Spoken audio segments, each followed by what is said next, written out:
প্রিয় শিক্ষার্থীবৃন্দ, নিশ্চয় ভালো আছো তোমরা সকলেই। আমিও ভালো আছি। আজকে আমি আবার আসলাম তোমাদের আরেকটি ক্লাস নেওয়ার জন্য। আজকের আলোচ্য বিষয় হচ্ছে টেন্স। টেন্স যার বাংলা হচ্ছে কাল বা সময়। আমরা যত প্রকার কাজ করি সবগুলো কাজই কিন্তু আমাদের তিনটি সময়ের মধ্যে আবদ্ধ। তিনটি সময় বলতে দেখো, একটা হচ্ছে বর্তমান, আরেকটা হচ্ছে অতীত, আরেকটা হবে সেটা হচ্ছে ভবিষ্যৎ। এই তিনটি সময়ের মধ্যে সবগুলো কাজেই আবদ্ধ থাকে। তাহলে আমরা এখন ব্যাখ্যা করতে পারি যে টেন্স কাকে বলে বা টেন্স কাকে বলে। টেন্স হচ্ছে ক্রিয়া সংঘটিত হওয়ার সময়। যে সময়ের মধ্যে ক্রিয়া সংঘটিত হয় সেই সময় অনুযায়ী ওই টেন্সটার নাম ধারণ করে। একটা দেখো, এখানে আমি বলতে পারি আই গো টু স্কুল। আবার বলতে পারি এখানে আই ওয়েন্ট টু স্কুল। এখানে বলতে পারি I shall go to school. লক্ষ্য করো, আই গো টু স্কুল আমি বিদ্যালয়ে যাই, আই ওয়েন্ট টু স্কুল আমি বিদ্যালয়ে গেলাম, I shall go to school আমি বিদ্যালয়ে যাব। এই তিনটি কাজই কিন্তু এই তিনটি সময়ের মধ্যে সংঘটিত হয়েছে। এই যে ক্রিয়া সংঘটিত হওয়ার সময়, এই সময়গুলোকে বলা হয় টেন্স, যার বাংলা হচ্ছে কাল বা সময়। তো এখন আমরা জানি যে এই টেন্সগুলোকে কয় ভাগে ভাগ করতে পারি আমরা। সময়টাকে যেহেতু তিন ভাগে ভাগ করতে পারলাম, তার মানে টেন্সগুলোকে আবার তিন ভাগে ভাগ করতে পারি। এক নম্বর হচ্ছে present tense.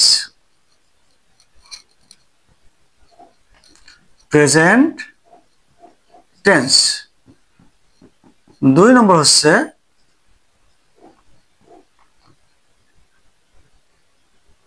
Past tense.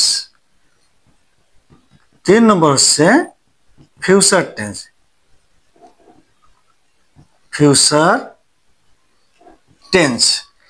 Present tense, past tense, future tense.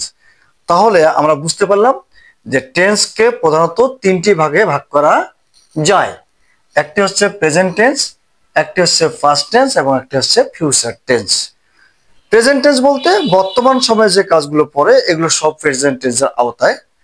Past tense বলতে অতীতের ক্ষেত্রে কাজগুলো করা হয়েছিল এগুলো পাস্ট টেন্সের আওতায়, এবং ফিউচার টেন্স বলতে ভবিষ্যতে যে কাজগুলো করব সেগুলো ফিউচার টেন্সের আওতায় পড়ে।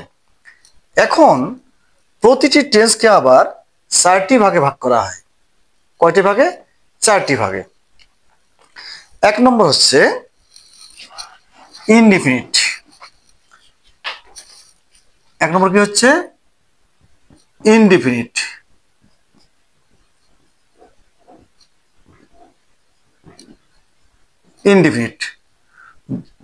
দুই নম্বর হচ্ছে continuous.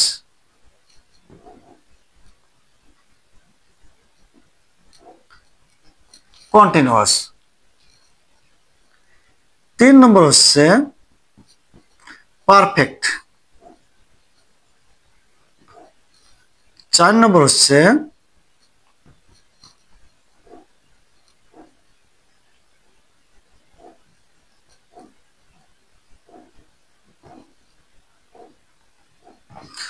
Perfect continuous. Indefinite, continuous, perfect and perfect continuous. তার মানে প্রত্যেকটি টেন্সকে আমরা চার ভাগে ভাগ করতে পারি।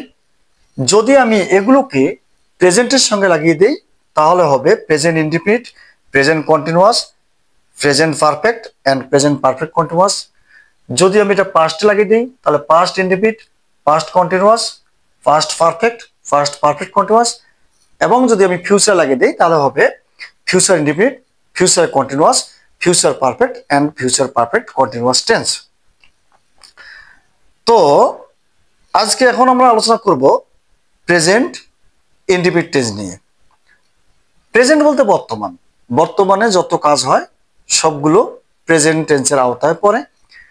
তার মধ্যে আরো সূক্ষ্ম ভাগ করতে গেলে একটা হচ্ছে প্রেজেন্ট ইনডিফিনিট টেন্স, বর্তমান সাধারণ বর্তমান কাল। প্রেজেন্ট ইনডিফিনিট টেন্স সাধারণ বর্তমান কাল। সাধারণ বর্তমান কালে যে কাজগুলো হয়, বর্তমান কালে যে কাজগুলো হয় এগুলো সাধারণ বর্তমানের মধ্যে পড়ে। এখন দেখো প্রেজেন্ট ইনডিফিনিট, যদি আমি এখানে লাগিয়ে দিই প্রেজেন্ট, তো আমি এখন এই সবগুলো লাগিয়ে দিতে পারবো। Present indefinite, present continuous. Present indefinite বলতে সাধারণভাবে বর্তমান কালে যে কাজগুলো করা হয় এগুলো প্রেজেন্ট ইনডিফিনিট টেন্সের আওতায় পড়ে।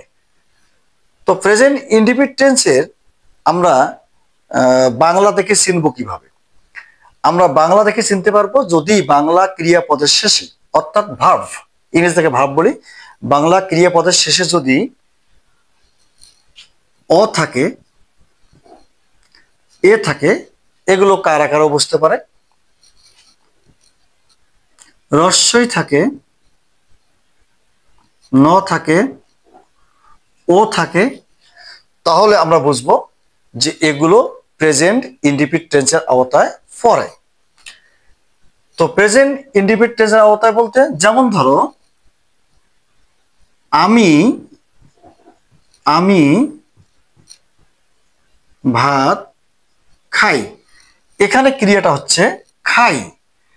এই খাইয়ের খা যোগ রস্যই, খা শেষে রস্যই আছে, সুতরাং এটা প্রেজেন্ট ইনডিফিনিট টেন্স। আবার যদি একার যায় তাহলে সে কাজটি করে, সে কাজটি করে, কর যোগ একার করে। আবার যে অ যায় অন্তস্থ অ, তাহলে বলতে পারি সে ভাত খায়, সে বিদ্যালয়ে যায়। এগুলো সব প্রেজেন্ট ইনডিফিনিট টেন্সের আওতায় পড়ে। তো প্রেজেন্ট ইনডিফিনিট টেন্সের গঠন প্রণালী এখন জানবো আমরা, যে কিভাবে আমরা এটাকে ইংরেজিতে গঠন করব। আমরা প্রথমে নিয়ে আসবো সাবজেক্ট। স্ট্রাকচার যদি করতে যাই তাহলে প্রথমে নিয়ে আসবো subject plus verb one. Verb one বলতে ভার্বের প্রেজেন্ট ফর্ম, প্লাস অবজেক্ট নিয়ে আসবো। আবার আমি ইচ্ছে করলে এখানে এক্সটেনশন দিতে পারি, যদি অতিরিক্ত কোনো অংশ থাকে সেটা শেষে বসবে। আর যদি এখানে আদার্স লিখে দিতে পারি, আদার্স অথবা এক্সটেনশন। তো এখন subject plus verb one plus object plus others অথবা এক্সটেনশন দিতে পারি। এখন এই সাবজেক্টের উপর ভিত্তি করে এই ভার্বটি রূপ ধারণ করবে। সাবজেক্ট যদি থার্ড পারসন সিঙ্গুলার নাম্বার হয়, তাহলে ভার্বের শেষে এস বা ইএস যোগ হবে, আর কোথাও যোগ হবে না যদি subject third person singular number হয়। আমরা ইতিমধ্যে শিখেছি থার্ড পারসন সিঙ্গুলার নাম্বারগুলো কি কি। হি, শি, ইট, যে কোনো একজন ব্যক্তি বা একটি বস্তু বা প্রাণীর নাম যদি বোঝায় তাহলে আমরা সেটা বুঝবো সাবজেক্ট থার্ড পারসন, তাহলে বুঝবো থার্ড পারসন সিঙ্গুলার নাম্বার। যদি আমি বলি সে বিদ্যালয়ে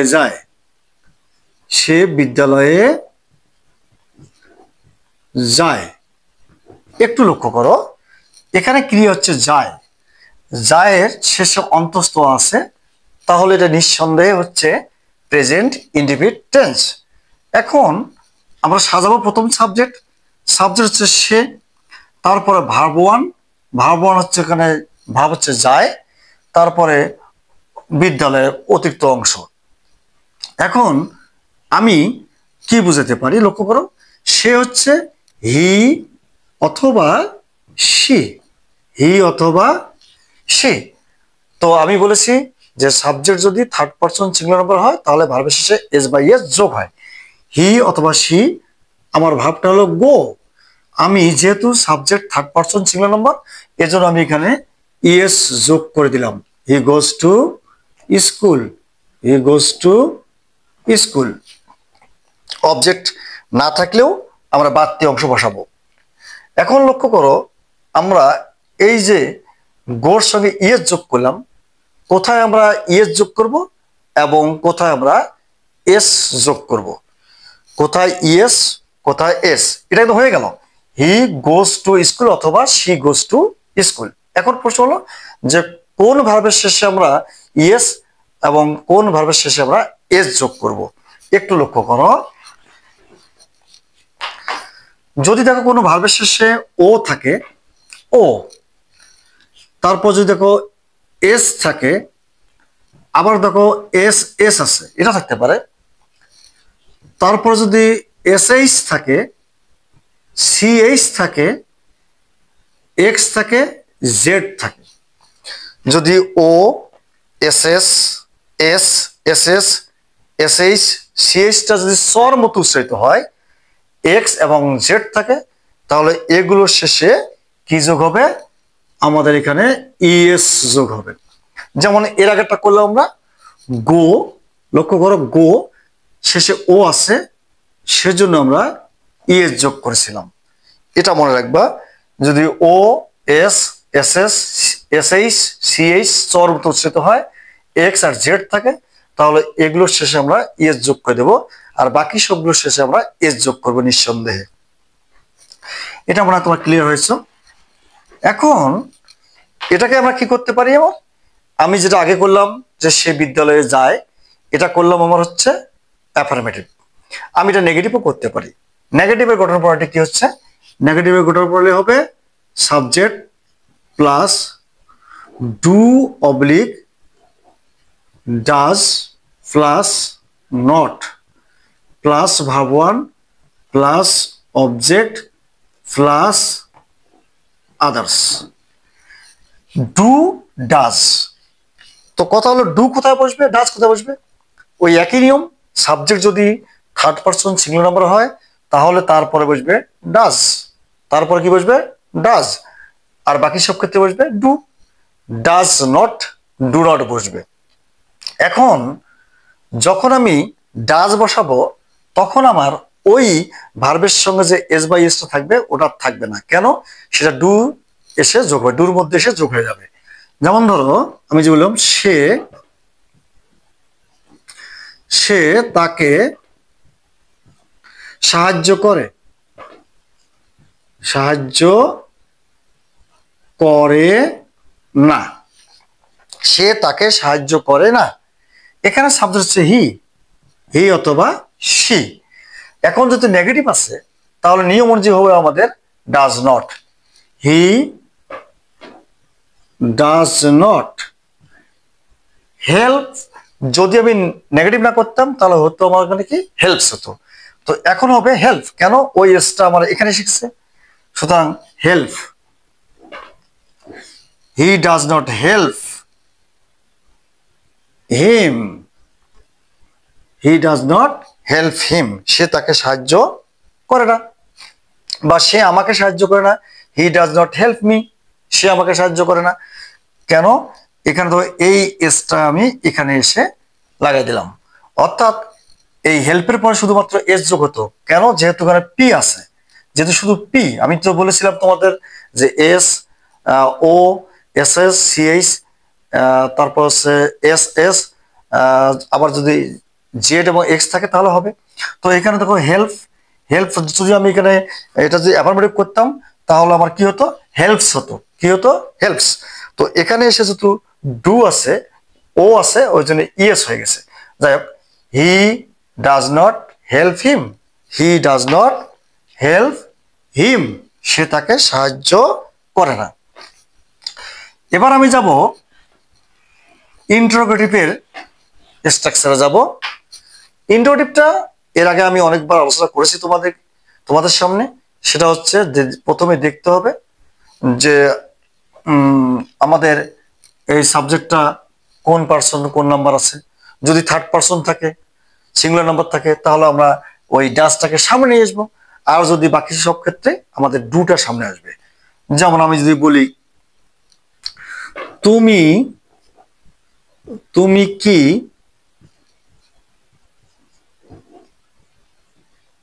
কাজটি করো, তুমি কি কাজটি করো। এখানে লক্ষ্য করো যে এখানে আমাদের কিন্তু এটা প্রেজেন্ট ইনডিফিনিট টেন্স। কেমন করে বুঝলাম? এ করো ও আছে লাস্টে, তাহলে আমরা বুঝলাম যে এটা প্রেজেন্ট ইনডিফিনিট টেন্স। আবার এখানে দেখতে পেলাম যে কি কথাটি আছে, তার মানে এটা ইন্টারোগেটিভ, তার মানে এটা হচ্ছে ইন্টারোগেটিভ। তখন আমি কি করব, ওই যে আমার সাহায্যকারী ভাবটি আছে ডু বা ডাজ, ওটিকে আমি সামনে নিয়ে আসবো।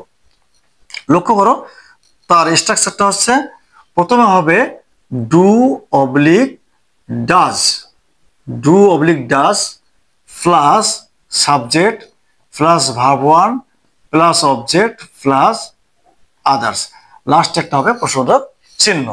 তো আমি এখানে দেখলাম তুমি আছে, তুমি কিন্তু থার্ড পারসন নয়, তো যেহেতু তুমি আছে তাহলে আমার ডুটা প্রথম আসবে, ডু।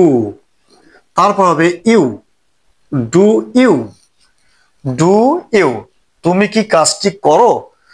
তো এখন করার যে আবার ডু, ডু অক্সিলারি ভার্ব হয়, মেইন ভার্ব হয়। Do you do, do you do the work, last একটা note of interrogation, do you do the work, তুমি কি কাজটি করো। তো এটা আমার হয়ে গেল ইন্টারোগেটিভ। ইন্টারোগেটিভ হওয়ার কারণে আমি অক্সিলারি ভার্বটি সামনে নিয়ে আসলাম। এই দুটি হচ্ছে অক্সিলারি ভার্ব এবং এই দুটি হচ্ছে মেইন ভার্ব। তো এখন আমি শেখাবো তোমাদের ইন্টারোগেটিভ নেগেটিভ, ইন্টারোগেটিভ নেগেটিভ। আমি তোমাদের এর আগেও বলেছি যে ইন্টারোগেটিভ নেগেটিভ করার সময় দেখতে হবে সাবজেক্টটি নাউন নাকি প্রোনাউন।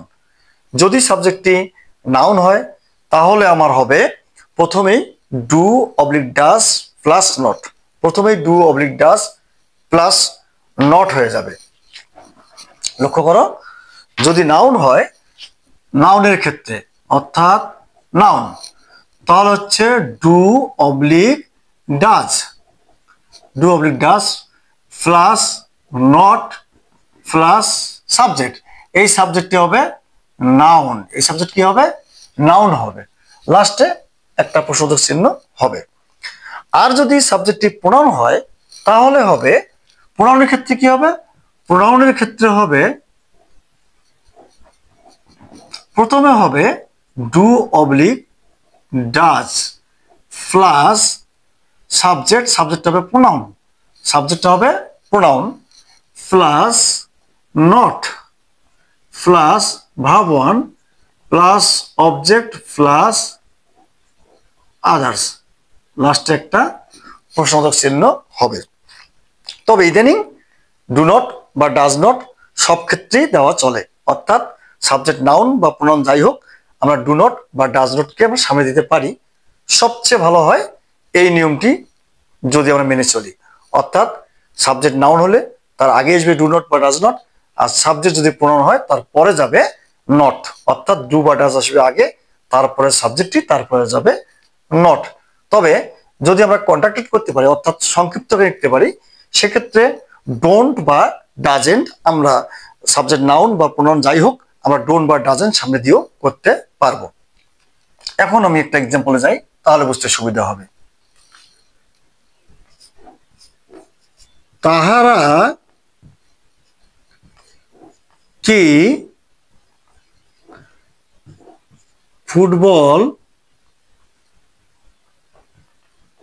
খেলে না। এবার লক্ষ্য করো তারা কি ফুটবল খেলে না, এখানে কির জন্য হচ্ছে ইন্টারোগেটিভ, নার জন্য হচ্ছে নেগেটিভ। এই বাক্যটি ইন্টারোগেটিভ এবং নেগেটিভ এবং এটি প্রেজেন্ট ইনডিফিনিট টেন্সের আওতায় আছে। খেলে ভার্ব আছে খেলে, একার আছে, তাহলে এটা প্রেজেন্ট ইনডিফিনিট টেন্স। এখন তাহারাটা হচ্ছে আমার এখানে প্রোনাউন, এখানে হচ্ছে প্রোনাউন, এর জন্য আমাদের প্রেজেন্ট ইনডিফিনিট টেন্সের অবজেক্টের জন্য কি do oblique does, do oblique does. তো আমার এটা কিন্তু থার্ড পারসন ঠিকই কিন্তু এটা প্লুরাল নাম্বার, থার্ড পারসন ঠিকই কিন্তু এটা প্লুরাল নাম্বার, এর জন্য আমি ডুটার সামনে নিয়ে আসবো, কি করব ডু, তারপরে নিয়ে আসবো ডু দে, ডু দে যেহেতু এটা pronoun, do they not, do they not play খেলা, প্লে ফুটবল? লাস্ট একটা প্রশ্ন, do they not play football? এটা যদি আমি নাউন করতাম সেক্ষেত্রে কি হতো? আমি যদি নাউন করতাম, যদি এখানে বলি রহিম কি ফুটবল খেলে না, তো রহিম এখানে থার্ড পারসন সিঙ্গুলার নাম্বার এবং নাউন, রহিম থার্ড পারসন সিঙ্গুলার নাম্বার এবং নাউন। সেক্ষেত্রে আমি কি করব, আমি থার্ড পারসন সিঙ্গুলার নাম্বার হলে ডাজ বসে, কি বসে? ডাজ। তো আমি এবার ওই ডাজটাকে সামনে নিয়ে আসবো ইন্ট্রোটিভ হওয়ার কারণে, এবং যেহেতু নেগেটিভ এবং নাউন, ওই জন্য আমি কি করবো, ডাজ নট রহিম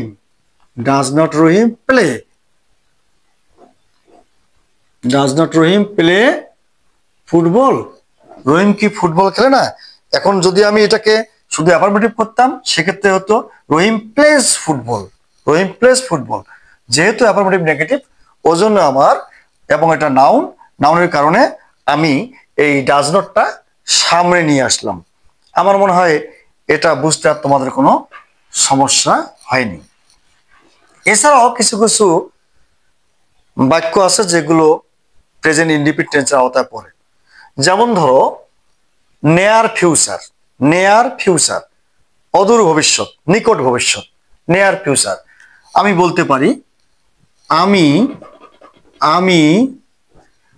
আজ ঢাকা যাব, আমি আজ ঢাকা যাব।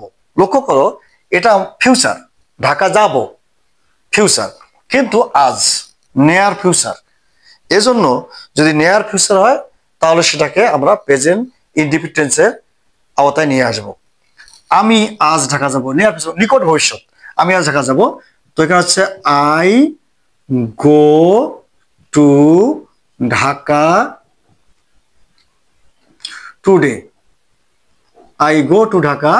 টুডে, আমি আজ ঢাকা যাব, যদিও ফিউচার কিন্তু নিয়ার ফিউচার। যেমন আমি যদি বলি আগামীকাল স্কুল খুলবে বা আগামীকাল বিদ্যালয় খুলবে, তখন আমাদের কি হবে? আগামীকাল নিয়ার ফিউচার, খুব নিকটতম ভবিষ্যৎ, আগামীকাল বিদ্যালয় খুলবে। তাহলে দ্য স্কুল ওপেন্স টুমরো, আগামীকাল বিদ্যালয় খুলবে। এরকম যদি আবার দেখা যায় কখনো অভ্যাসগত কাজ, হ্যাবিচুয়াল ফ্যাক্ট, অভ্যাসগত যদি এটা হয়, সেগুলো কিন্তু আমাদের প্রেজেন্ট ইনডিফিনিট টেন্সের আওতায় পড়ে। যেমন ধরো আমি রোজ সকালে হাঁটি, বা সে রোজ সকালে হাঁটে। আমি বললাম সে প্রত্যহ সকালে হাঁটে, সে প্রত্যহ সকালে হাঁটে। তাহলে আমি যদি এই ক্ষেত্রে বলি তো হচ্ছে সে, তাহলে হি ওয়াক্স, লক্ষ্য করো এই যে ওয়াক হাঁটা, তার সঙ্গে এস দিলাম, কে আছে বিধায় শুধু S. He walks in the morning,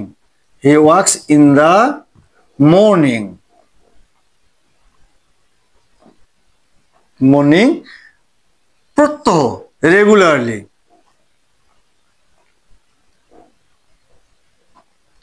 he walks in the morning regularly, সে প্রত্যহ সকালে হাঁটে,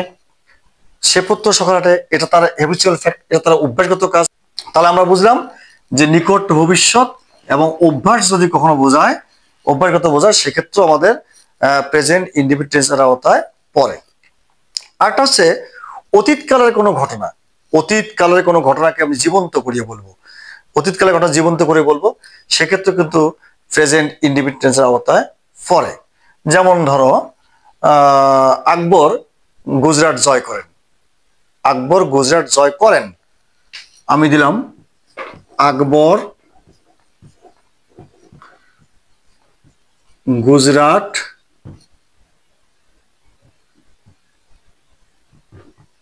জয় করেন।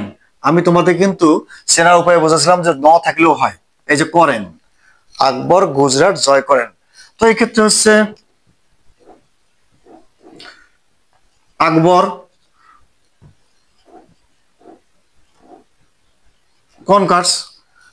কনকার্স,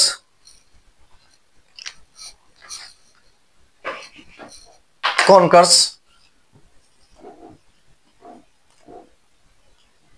গুজরাট, আকবর কনকার্স গুজরাট, আকবর গুজরাট জয় করেন। এটা কিন্তু ঐতিহাসিক ঘটনা, ঐতিহাসিক ঘটনাকে আমি জীবন্ত করে বললাম। তাহলে আমি বুঝলাম যে এটা ঐতিহাসিক ঘটনাকে জীবন্ত করে বলতে গেলে সেটা প্রেজেন্ট ইনডিফিনিট আওতায় পড়ে। তো কি কি পেলাম? একটা পেলাম অদূর ভবিষ্যৎ, একটা পেলাম তোমার হচ্ছে অভ্যাসগত হলে সেটাও প্রেজেন্ট ইনডিফিনিট আওতায় পড়ে, আরেকটা পেলাম যে ঐতিহাসিক ঘটনাকে জীবন্ত করে বলতে গেলে সেটাও প্রেজেন্ট ইনডিফিনিটের আওতায় পড়ে। এরপরে আমি আরেকটা পাবো, সেটা হচ্ছে চিরন্তন সত্য, ইউনিভার্সাল ট্রুথ যেটা হয়, চিরন্তন সত্য। যেমন ধরো সূর্য সূর্য পূর্ব দিকে ওঠে, সূর্য পূর্ব দিকে ওঠে। তো এখন লক্ষ্য করো, সূর্য পূর্ব দিকে ওঠে ওঠে তাহলে লক্ষ্য করো যে সূর্য পূর্ব দিকে চিরন্তন সত্য ঘটনা, যে সূর্য পূর্ব দিক ছাড়া পশ্চিম দিকে উঠতে পারে না। এক্ষেত্রে সূর্য দা ছান ওঠার যে রাইজেস ইন দা ইস্ট, পূর্ব দিকে ওঠে, সূর্য পূর্ব দিকে ওঠে, the sun rises in the east. এরকম পশ্চিম দিকে অস্ত যায়, একই ধরনের। তারপর যদি আমি বলি যে পৃথিবী সূর্যের চারিদিকে ঘোরে, পৃথিবী সূর্যের চারিদিকে ঘোরে, তাহলে সেক্ষেত্রে হচ্ছে দা আর্থ মুভস রাউন্ড দা সান, দা আর্থ মুভস রাউন্ড দা সান। যাই হোক, এগুলো আমাদের হলো প্রেজেন্ট ইনডিফিনিট টেন্সের আওতায় সবকিছু পড়ে। এখন আমি যাব প্রেজেন্ট কন্টিনিউয়াস টেন্স নিয়ে আলোচনা করতে যাব। প্রেজেন্ট ইনডিফিনিট শেষ, এখন আমি যাব present continuous tense. Present continuous tense এটা হচ্ছে ঘটমান বর্তমান কাল। প্রেজেন্ট কন্টিনিউ, এখানে যদি আমি প্রেজেন্ট লাগিয়ে দেই তাহলে আমার হয়ে গেল প্রেজেন্ট কন্টিনিউয়াস। এটুকু হলো আমার প্রেজেন্ট কন্টিনিউয়াস, অর্থাৎ ঘটমান বর্তমান কাল। অর্থাৎ কিছুক্ষণ আগে থেকে কোনো কাজ শুরু হয়েছে, এখনো চলতেছে, কিছুক্ষণ আগে থেকে শুরু হয়ে এখনো চলতেছে, এরকম যদি বোঝায় তাহলে সেটাকে আমরা নিয়ে আসবো প্রেজেন্ট কন্টিনিউয়াস টেন্সের আওতায়। যেমন ধরো আমি একটি বই পড়তেছি, আমি একটি বই পড়তেছি, একটু আগে থেকে শুরু করে এখন পর্যন্ত আমি পড়তেছি, তাহলে এটা আমার হচ্ছে প্রেজেন্ট কন্টিনিউয়াস টেন্সের আওতায় পড়বে, বর্তমান সময়ে চলমান, অর্থাৎ ঘটমান বর্তমান কাল চলছে আমার। তো আমি এই টেন্সটাকে চিনবো কিভাবে? বাংলা দেখে, অর্থাৎ বাংলা ক্রিয়াপদের শেষে যদি আমাদের কি থাকে, তেসি, কি থাকতেছে, তেসি, তেসো, তেসেন, তেসি, তেসো, তেসেন, বা ইসি, ইসো, ইসেন, এগুলো যদি থাকে তাহলে আমরা বুঝবো যে এগুলো হচ্ছে প্রেজেন্ট কন্টিনিউয়াস টেন্স। এখন আমি যাব যে প্রেজেন্ট কন্টিনিউয়াস টেন্সের গঠন প্রণালী। প্রেজেন্ট কন্টিনিউয়াস টেন্সের গঠন প্রণালী অর্থাৎ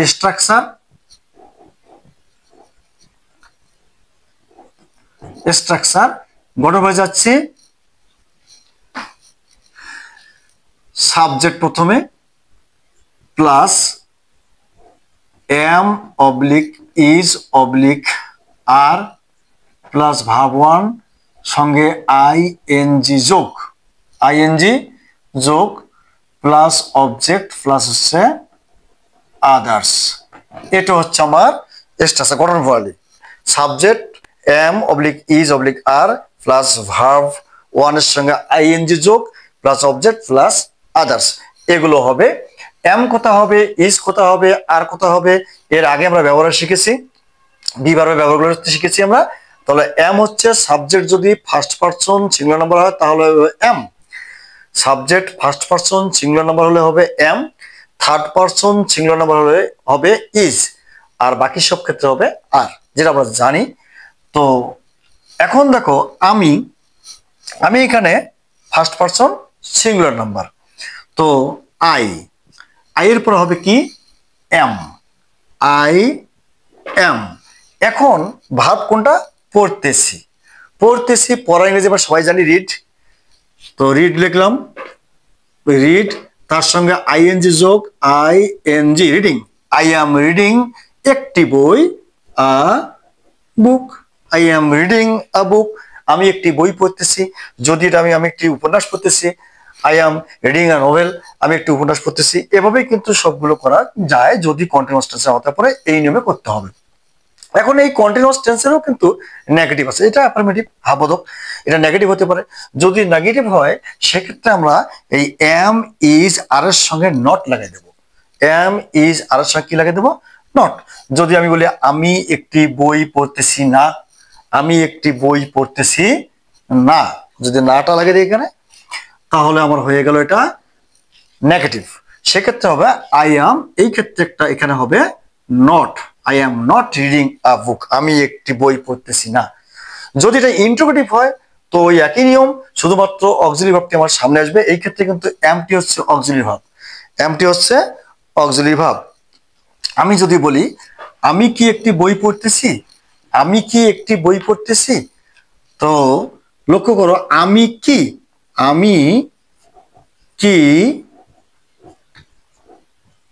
একটি বই পড়তেছি, লাস্টের প্রশ্ন আমি কি একটি বই পড়তেছি, এখানে কি কথাটি আছে তাহলে ইন্টারোগেটিভ। আর ইন্টারোগেটিভ হওয়ার কারণে কি শিখলাম? তার স্ট্রাকচারটা হবে আমার ওই অক্সিলারি কি আসবে? সামনে আসবে, এই ভাবগুলো আসবে সামনে আসবে, তাহলে হয়ে গেল।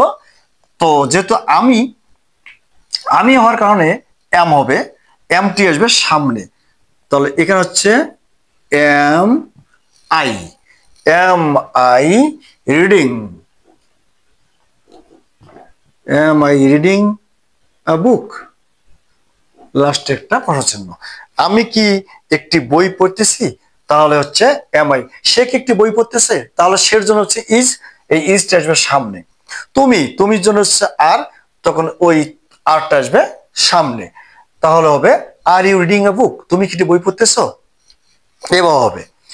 এখন আমি যদি এটাকে ইন্টারোগেটিভ নেগেটিভ করি তো নিয়ম ওই একই ধরনের। আগে লক্ষ্য করতে হবে সাবজেক্টটি নাউন নাকি প্রোনাউন। যদি সাবজেক্টটি নাউন হয় তাহলে আমার ওই অক্সিলারি ভার্ব এবং নটটি আসবে তার সামনে, অক্সিলারি ভার্ব নটটি আসবে তার সামনে। যদি আমি বলি সে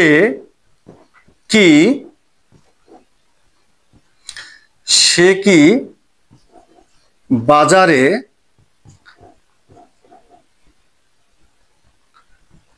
যাচ্ছে না, সে কি বাজারে যাচ্ছে না, কির জন্য ইন্টারোগেটিভ, নার জন্য নেগেটিভ, এটাকে বোঝানো হলো ইন্টারোগেটিভ নেগেটিভ। এই ক্ষেত্রে আমাদের কি হবে? এই ক্ষেত্রে হবে যে আমার দেখতে হবে সেটা থার্ড পারসন সিঙ্গুলার নাম্বার, তারপরে ইজ হওয়ার কথা, কিন্তু সেটা প্রোনাউন, এই জন্য ইজটা শুধুমাত্র সামনে নিয়ে আসলাম, ইজ।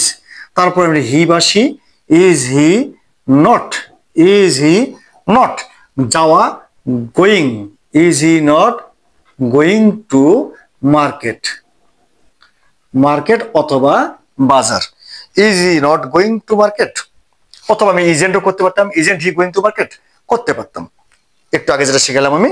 আবার যদি নাউন হয় তাহলে আমার ইজ নট আসছে সামনে, রহিম কি বাজারে যাচ্ছে না, সালাম কি বাজারে যাচ্ছে না, সেক্ষেত্রে কিন্তু হতো এই ইজ নট সালাম, ইজ নট রহিম, এগুলো হতো, কেন যেহেতু সালাম বা রহিমটা হচ্ছে নাউন।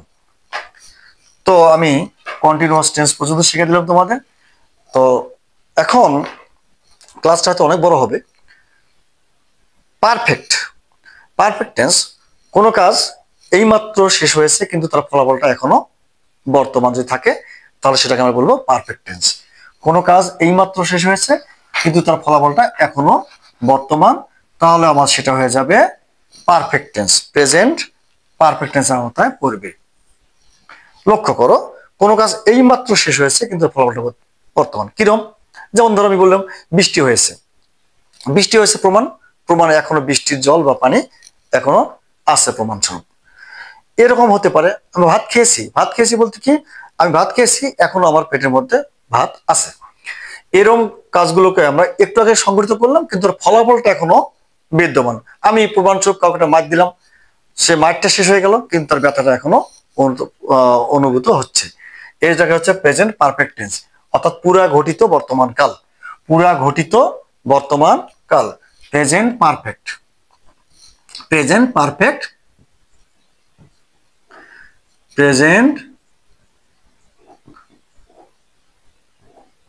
Perfect tense. এটা বাংলা হচ্ছে পুরা ঘটিত বর্তমান কাল, পুরা ঘটিত বর্তমান কাল, পুরা ঘটিত বর্তমান কাল, প্রেজেন্ট পারফেক্ট টেন্স।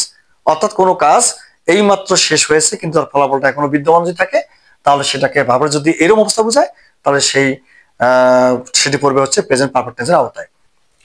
চিনব কিভাবে? বাংলা ক্রিয়াপদের শেষে আসি, আসো, আসেন বা ইয়াসি, ইয়াসো, ইয়াসেন যদি এরকম থাকে, তাহলে আমরা বুঝবো এটা প্রেজেন্ট পারফেক্ট টেন্স। কি থাকবে? আসি, আসি বলতে অন্তস্থ আকার ছয়ের রস্বইকার, আসি, আসো, আসেন, আসেন বলতে অন্তস্থ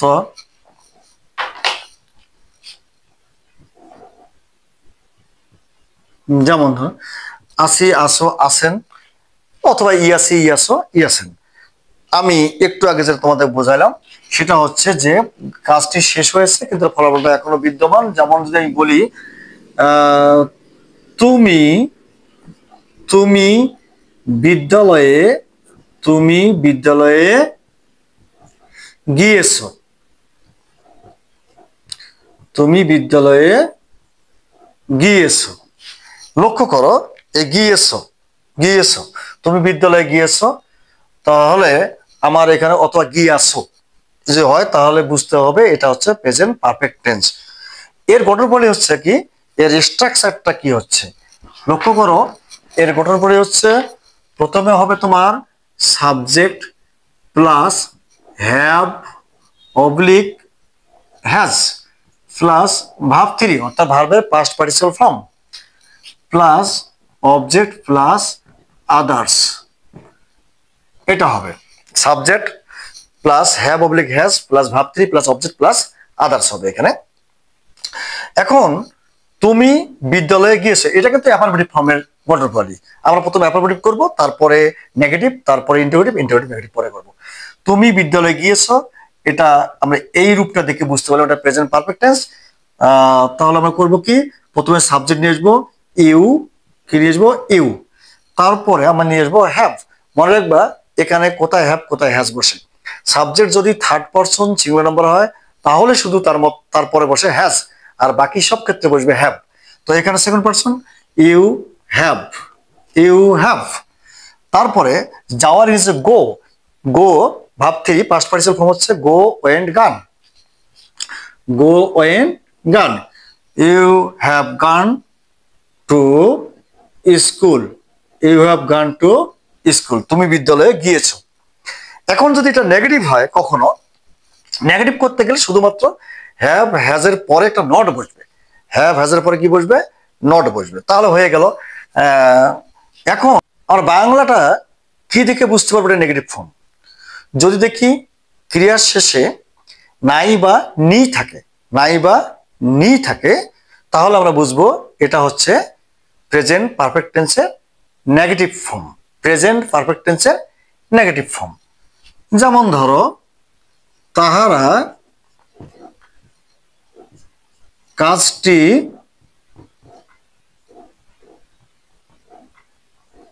করে নাই অথবা করেনি, তাহারা কাজটি করে নাই বা করেনি।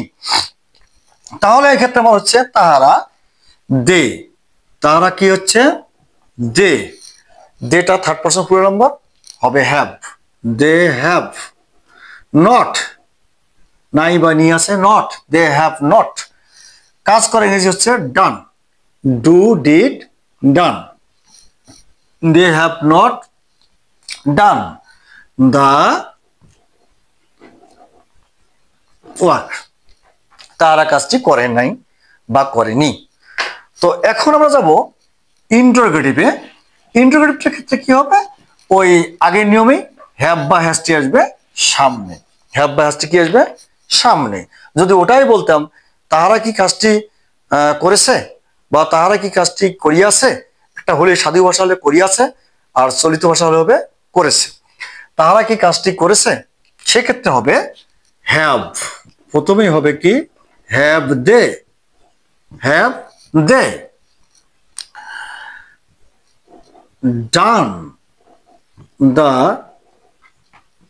ওয়ার্ক, লাস্টে একটা হবে প্রশ্নবোধক চিহ্ন, have they done the work, তারা কি কাজটা করেছে। আর যদি এটা ইন্টারোগেটিভ নেগেটিভ হয় সেক্ষেত্রে আমাদের কি করতে হবে, দেখতে হবে সাবজেক্টটি নাউন নাকি প্রোনাউন। ওই আগের মতোই নিয়ম, যদি সাবজেক্টটি নাউন হয় তাহলে আমাদের হ্যাভ নট বা হ্যাজ নটটা সামনে আসবে, আর যদি প্রোনাউন হয় তাহলে হ্যাভ বা হ্যাজ সামনে, তারপরে প্রোনাউন, তারপরে নট। আর ইচ্ছে করলে আমরা কি করতে পারি, হ্যাভেন্ট বা হ্যাজেন্টও করতে পারবো। আজকাল এটা তেমনটা গুরুত্বপূর্ণ না, তবে নাউন প্রোনাউন বিবেচনা করে নটটা পূর্বে এবং পরে বসাটাই ছেড়েও। এখানে আমি যদি বলি যে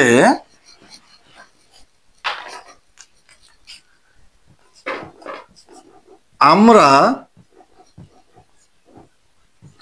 কি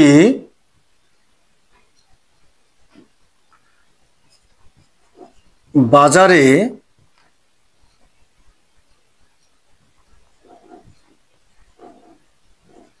যাই নাই, আমরা কি বাজারে যাই নাই। লক্ষ্য করো এখানে কি আছে এবং নাই আছে, কি আছে এবং নাই আছে, তাহলে বুঝতে হবে এটা ইন্টারোগেটিভ নেগেটিভ। সেই ক্ষেত্রে আমরা কি করব, আমরাটা হচ্ছে ফার্স্ট পারসন প্লুরাল নাম্বার।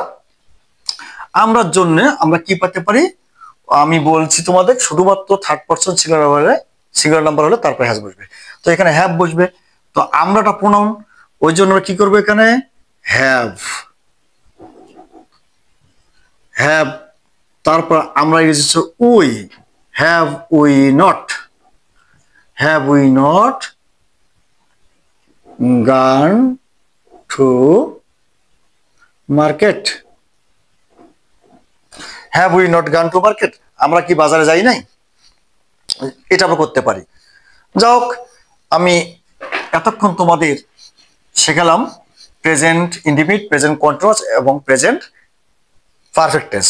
এখন আমি তোমাদের শেখাবো present perfect continuous tense. Present perfect continuous টেন্সের বাংলা ব্যবহার প্রায় নেই বলতে চলে প্রেজেন্ট পারফেক্ট কন্টিনিউয়াস টেন্সের।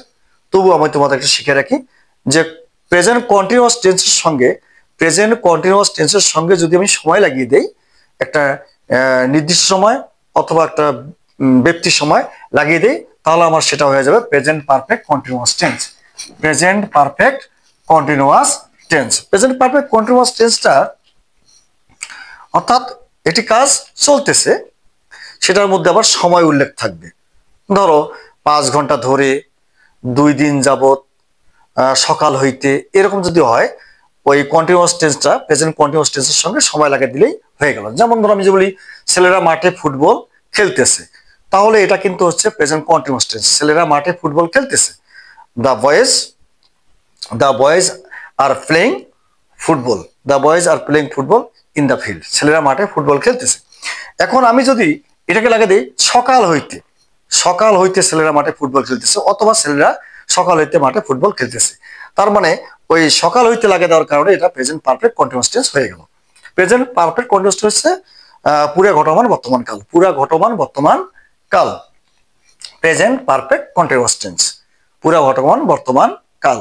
অর্থাৎ কন্টিনিউয়াস টেন্সের সঙ্গে সময় লাগিয়ে দিলে আমাদের হয়ে যায় present perfect continuous tense. Present continuous টেন্সের সঙ্গে সময় লাগিয়ে দিলেই প্রেজেন্ট পারফেক্ট কন্টিনিউয়াস টেন্স হয়ে যায়।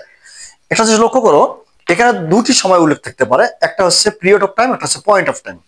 পিরিয়ড অফ টাইম হচ্ছে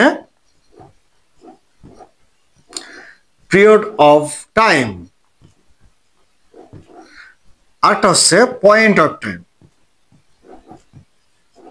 পয়েন্ট অফ টাইম। দেখো period of time, point of time, এই পিরিয়ড অফ টাইমটা হচ্ছে ব্যক্তি সময়, ধরিয়া ধরিয়া যাবত, যাবত অথবা ত। আর এটা হচ্ছে হইতে, হইতে থেকে। এই সময়টার শুরু এবং শেষ আছে, কিন্তু এই সময়টার শুরু শেষ নেই, শুরু আছে শেষ নেই, পয়েন্ট অফ টাইম অর্থাৎ নির্দিষ্ট সময়। তো এর গঠনপাল্টে কি হতে পারে? এর গঠনপাল্টে হচ্ছে প্রথমে আমাদের কি হবে? সাবজেক্ট। প্রথমে কি হবে? সাবজেক্ট। তারপর আমি নিয়ে আসবো, যেহেতু এটা প্রেজেন্ট পারফেক্ট কন্টিনিউয়াস টেন্স, পারফেক্টের গঠনপাল্টে ছিল হ্যাভ বা হ্যাজ, আমি এখানে আসবো হ্যাভ অবলিক হ্যাজ নিয়ে আসবো, হ্যাভ অবলিক হ্যাজ, প্লাস হবে বিন, বিন, হ্যাভ বিন অথবা has been, plus verb one, সঙ্গে হবে আইএনজি যোগ, কন্টিনিউয়াস টেন্স। তারপর হবে অবজেক্ট, অবজেক্ট হবে, তারপর হবে ফর অথবা সিন্স, ফর অথবা সিন্স, তারপর হবে সময়, সময় অথবা টাইম, তারপরে আদার্স হবে। এটা হবে ফর। কোথায় হবে? যদি ধরিয়া যাবত থাকে তাহলে হবে ফর, ধরিয়া যাবত, বাংলাদেশে ধরিয়া এবং যাবত কথা উল্লেখ থাকে সময়ের পরে 5 ঘন্টা ধরিয়া 2 ঘন্টা যাবত, তাহলে আমরা সেটাকে ইংরেজি করার সময় সেই সময়টার আগে আমরা ফর নিয়ে আসবো। আর যদি সেটা যদি হইতে বা থেকে কথা উল্লেখ থাকে, সেক্ষেত্রে আমরা কি করব? ওই সেন্স নিয়ে আসবো। একটা এক্সাম্পল থ্রো করলে বুঝতে পারবা। আমি এটাও মিশিয়ে দিলাম, একটু লক্ষ্য করো।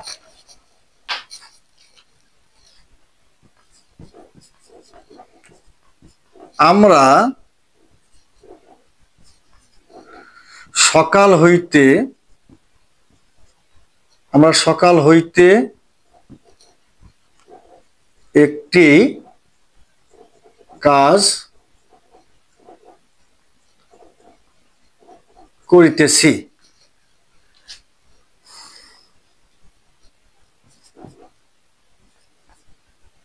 সে 5 ঘন্টা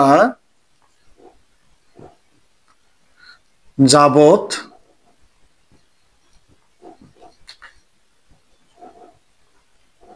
একটি বই পড়িতেছে।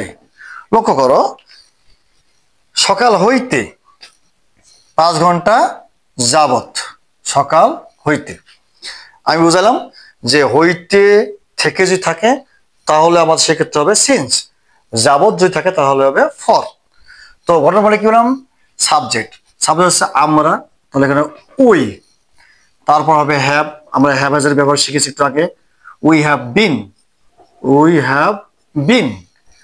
তারপর হচ্ছে ভার্ব ওয়ান, কি করে হচ্ছে?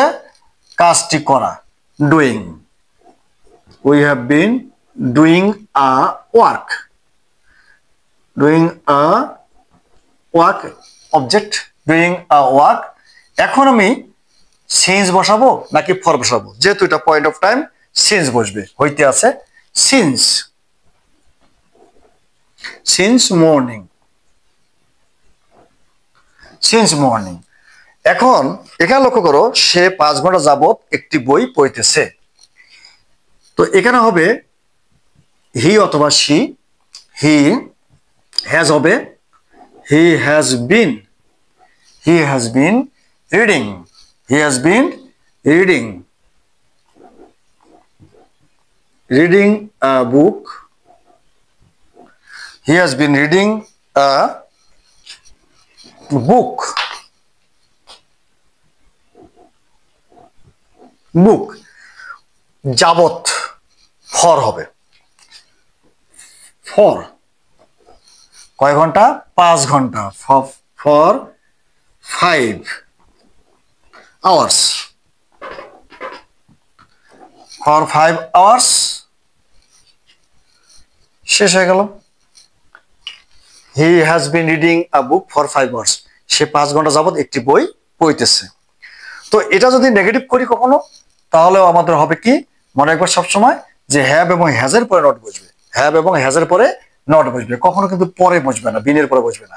তাহলে আমরা সকাল হইতে একটি কাজ করিতেছি না, সেক্ষেত্রে হবে we have not been, we have not been.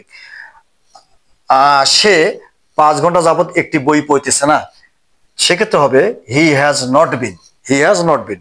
Interrogative হলে ঠিক ওই হ্যাভ বা হ্যাজটা আসবে সামনে, হ্যাভ বা হ্যাজটা আসবে সামনে। আর ইন্টারোগেটিভ নেগেটিভ হলে কি হবে? ইন্টারোগেটিভ নেগেটিভ হলে আমাদের সেই ক্ষেত্রে একই ধরনের নিয়ম, নাউন আর প্রোনাউন। যদি নাউন হয় তাহলে হ্যাভ নট বা হ্যাজ নটটা সামনে আসবে, আর যদি প্রোনাউন হয় তাহলে হ্যাভ বা হ্যাজ সামনে, তারপর প্রোনাউন, তারপর নট, তারপর বিন। আর যদি নাউন হয় তাহলে প্রথমে হ্যাভ নট অথবা হ্যাজ নট, তারপরে নাউন, তারপরে বিন দিয়ে বাকি অংশ দিয়ে লাস্টে প্রশ্নবোধক চিহ্ন বসাই দেবো আমরা। তো বুঝতে পারলাম যে এভাবে আমাদের প্রেজেন্ট পারফেক্ট কন্টিনিউয়াস টেন্স হয়। তো প্রিয় শিক্ষার্থীবৃন্দ, আজকে আমি প্রেজেন্ট টেন্সটা শেষ করলাম। আমি পরবর্তী ক্লাসে তোমাদের আমি শেখাবো পাস্ট টেন্স নিয়ে। তো সবাই একটু ভালোভাবে ক্লাসগুলো করার চেষ্টা করবা, বেশি বেশি বই পড়বা, ভালো মনের মানুষ হবা, দেশের উন্নয়ন করবা। ভালো থাকো সবাই, সবাইকে ধন্যবাদ।